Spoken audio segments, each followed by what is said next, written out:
A very good morning, dear students. I hope all of you are well at your home. Today we are going to start Chapter 5 Acids, Bases and Salts. Topic है हमारा Indicators. Now start acids. Acids क्या होते हैं? These are the substance that sour to taste and acidic in nature. ये तो test में कैसे होते हैं? सोर यानी खट्टे होते हैं और इनका जो नेचर होता है वो कैसा होता है? एसिडिक होता है. Example lemon juice. आप लेमन जूस लोगे वो खट्टा ही मिलेगा. कर्ड होती है वो भी बेसिकली जो उसका नेचर होता है वो सोर होता है. It turns blue litmus to red. जब आप लिटमस पेपर के साथ इसको रिएक्ट करवाते हो देन ये क्या करता है? ब्लू लिटमस पेपर को रेड कलर में कन्वर्ट कर देता है. ये सारे फीचर्स हैं हमारे एसिड्स के. देन है बेसिस. बेसिस क्या होते हैं? दो substances that are bitter to taste, soapy to touch and basic in nature. वो सब्सटेंस जो स्वाद में तो कैसे होते हैं? कड़वे, टच करने पे सोपी यानी स्लिपी होंगे. जब आप साबुन का पानी टच करोगे तो कैसा फील होगा? लाइक दैट वो आपको फीलिंग आएगी उसको टच करने से. एंड बेसिक इन नेचर, और इनका नेचर कैसा होता है? Basic. It turns red litmus to blue, और ये रेड लिटमस को ब्लू कलर में कन्वर्ट कर देता है. देन हमें पता कैसे चलेगा इंडिकेटर्स क्या क्या होंगे? तो indicators chemicals that are used to check acidic और basic nature of substance are called indicators. जिन सब्सटेंस को केमिकल्स को यूज किया जाता है किसी भी सब्सटेंस के नेचर को पता करने में, आइदर एसिडिक और बेसिक, जिससे हमें इसका पता चलता है वो क्या कहलाते हैं? हमारे इंडिकेटर्स. एंड इंडिकेटर्स में हमारे क्या हैं? Some are natural indicators. अब हमारे पास जो नेचुरल इंडिकेटर्स हैं वो कौन कौन से हैं? The most commonly used natural indicator is litmus. जो हमारा कॉमनली यूज, जिसको हम जनरली यूज़ करते हैं किसी भी सब्सटेंस के नेचर को पता करने के लिए, वो होता है हमारा लिटमस. और इसे कहाँ से लिया जाता है? लाइकेंस से. It has a purple colour in distilled water, और इसका जो कलर होता है वो डिस्टिल्ड वाटर में कैसा होता है? वो पर्पल होता है.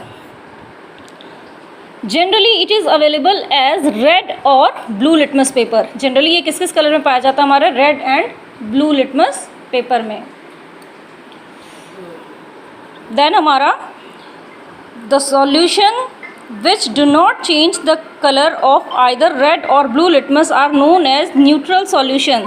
न्यूट्रल सॉल्यूशंस क्या होते हैं? न्यूट्रल मतलब जो किसी के प्रति कोई रिएक्शन शो नहीं करते, उन्हें हम कहते हैं न्यूट्रल. तो जो सॉल्यूशन में मिक्स करने के बाद किसी भी तरह के कलर को चेंज नहीं करते, ना तो वो रेड लिटमस के साथ कोई रिएक्शन शो करते हैं और ना ही ब्लू लिटमस के साथ. ऐसे सॉल्यूशन को हम कहते हैं न्यूट्रल सॉल्यूशन.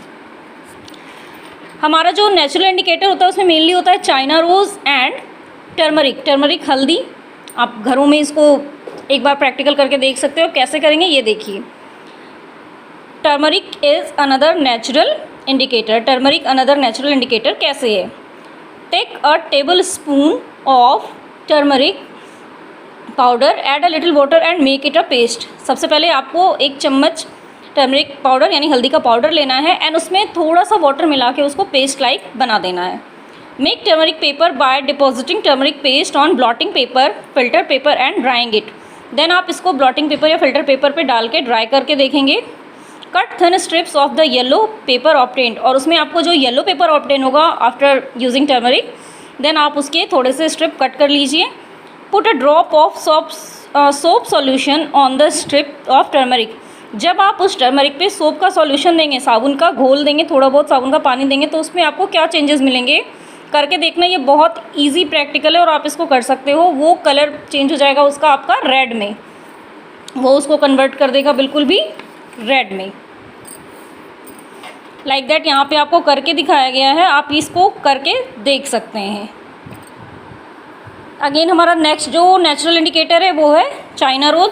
सेम है, इसके साथ भी बहुत ईजी प्रैक्टिकल होते हैं.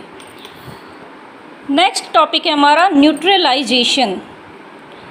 What are neutralisation?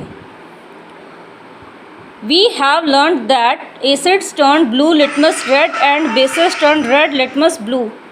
हमने देखा है कि जो हमारा एसिड होता है वो तो क्या करता है, ब्लू लिटमस को रेड में कन्वर्ट करता है, और बेस क्या करता है, वो रेड लिटमस को ब्लू में कन्वर्ट करता है। Let's see what happens when an acid is mixed with a base. अब हम ये देखेंगे इसमें कि अगर हम एक एसिड को बेस के साथ मिक्स कर दें तो क्या रिएक्शन निकल के आते हैं। We are going to use an indicator you have not use so far. हम एक ऐसा इंडिकेटर यूज़ करेंगे जो हमने बहुत अभी यूज़ नहीं किया है। देन देखते हैं क्या एक्टिविटी आती है हमारी। To be demonstrated by the teacher in the class. जब हम क्लास में मिलेंगे तो फिर हम इसको करके देखेंगे सामने से, फिलहाल आप इसको समझ लीजिए।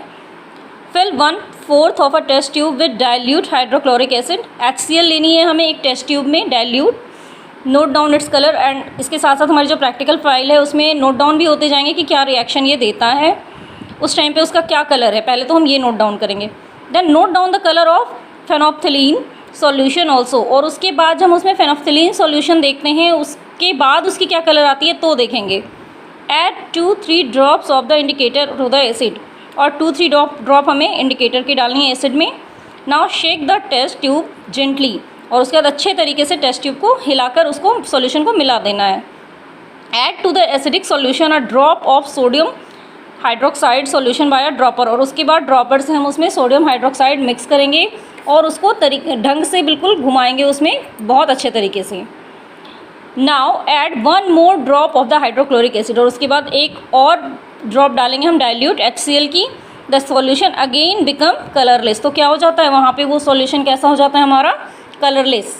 देन यहाँ पे क्या होता है, in neutralization reaction a new substance is formed. उस न्यूट्रलाइजेशन में पहले तो चेंजेस नहीं होते, बट जो न्यू सब्सटेंस फॉर्म्ड होता है दैट इज़ कॉल्ड सॉल्ट। उसे तो हम क्या कहते हैं, न्यू सब्सटेंस को सॉल्ट। सॉल्ट में भी एसिडिक, बेसिक और neutral in nature.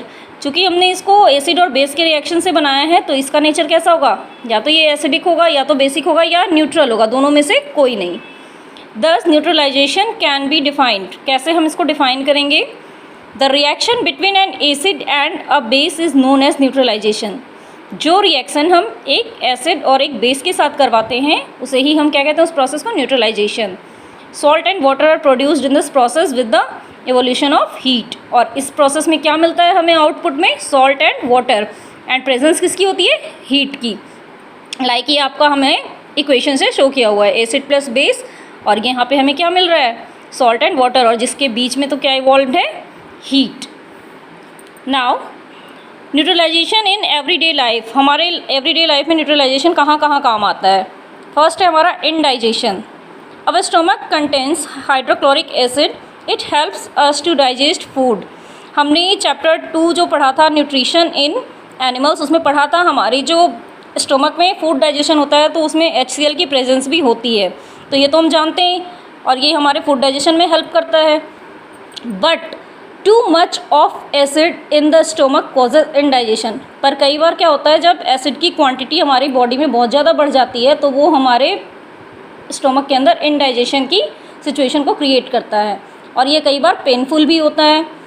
To relieve indigestion we take an antacid such as milk of magnesia which contains magnesium hydroxide, it neutralises the effect of excessive acid. उस condition में हम क्या लेते हैं, indigestion को कंट्रोल करने के लिए एंटासिड लेते हैं जो मिल्क ऑफ मैग्नीशिया से बनी होती है, और उसमें क्या होता है, मैग्नीशियम हाइड्रोक्साइड, जो एसिड के इफेक्ट को कम करता है, न्यूट्रलाइज करता है। एंट बाइट, जब आपको चींटी काटती है उस टाइम भी थोड़ी सी ईचिंग होती है वहाँ पे। When an ant bytes it injects the acidic liquid into the skin. ये क्या करती है, एंट की बाइट में फॉर्मिक एसिड होता है, जब वो हमें बाइट करती है तो उसकी बाइट से हमारी बॉडी में वो फॉर्मिक एसिड चला जाता है। The effect of the acid can be neutralised bye rubbing moist baking soda और कैलामाइन सॉल्यूशन। तो उसको रिड्यूस करने के लिए हम क्या यूज़ करते हैं, या तो बेकिंग सोडा या फिर कैलामाइन सॉल्यूशन। देन है हमारा soil treatment. Excessive use of chemical fertilisers makes the soil acidic. जब हम ज़रूरत से ज़्यादा केमिकल फर्टिलाइज़र यूज़ करते हैं तो वो सॉइल के नेचर को क्या कर देता है, एसिडिक, और हमें पता है इस नेचर में कभी भी प्लांट ग्रो नहीं हो सकते। When the soil is too acidic, it is treated with bases like quick lime, जिसमें कैल्शियम ऑक्साइड होती है, और स्लैग्ड लाइम जिसमें कैल्शियम हाइड्रोक्साइड होती है। इसके थ्रू इनको ट्रीट करके अगेन सॉइल को क्या बनाया जाता है, फर्टाइल बनाया जाता है। नेक्स्ट है हमारा फैक्ट्री वेस्ट। जो फैक्ट्री से अनवांटेड मटेरियल्स निकलते हैं, जो वेस्ट निकल के आते हैं, उनकी ट्रीटमेंट कैसे होती है। The waste of many factories contains acid, बहुत सारी फैक्ट्रीज के वेस्ट ऐसे होते हैं जो एसिड कंटेन करते हैं। If they are allowed to flow into the water bodies the acids will kill fish and other organism. अगर हम उनको डायरेक्टली वाटर बॉडीज़ में थ्रो करेंगे तो उसके एसिडिक इफेक्ट से क्या हो जाएगा, जो फिश हैं या एक्वेटिक एनिमल्स हैं उनकी डेथ भी हो सकती है, वो मर जाएंगे। The factory waste are therefore neutralized by adding basic substances, और इसीलिए क्या करना चाहिए, फैक्ट्री वेस्ट को रिलीज़ करने से पहले बेसिक सब्सटेंस को ऐड करके न्यूट्रलाइज कर देना चाहिए, उसके इफेक्ट को कम कर देना चाहिए। ये आपकी कंप्लीट चैप्टर की एक्सप्लेनेशन है। चैप्टर रीड कीजिए, वीडियो देखिए, और अगर आपको इसके बाद भी कोई डाउट है देन आप अपने गिवन टाइम पे मुझे कॉल या मैसेज करके अपने डाउट्स को क्लियर कर सकते हैं। Have a nice day, thank you.